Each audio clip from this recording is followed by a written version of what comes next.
La conférence centrale sur le travail économique a souligné que la relance de l'économie réelle sera une tâche essentielle.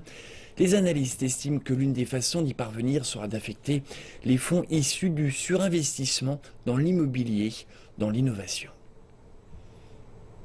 La Chine va mener sa propre réforme économique l'année prochaine. Elle implique des réductions de coûts liées à la surcapacité de production et aux dépenses des entreprises. Selon les experts, l'objectif du gouvernement est d'injecter plus d'argent dans l'économie réelle. Ils affirment également que cette réforme nécessitera des financements pour aboutir.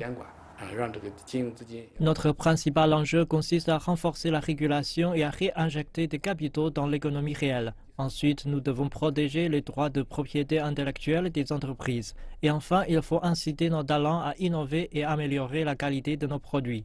Les analystes indiquent que la classe moyenne chinoise recherche des produits et des services de meilleure qualité et que les fabricants du pays ont besoin de répondre à cette demande. Selon eux, l'innovation est la clé de l'amélioration de la production et cela implique des efforts de la part des marchés existants et émergents.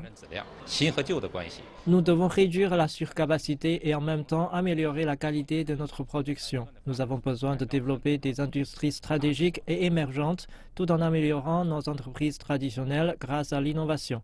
Toutes les entreprises devront trouver ce qu'elles peuvent développer.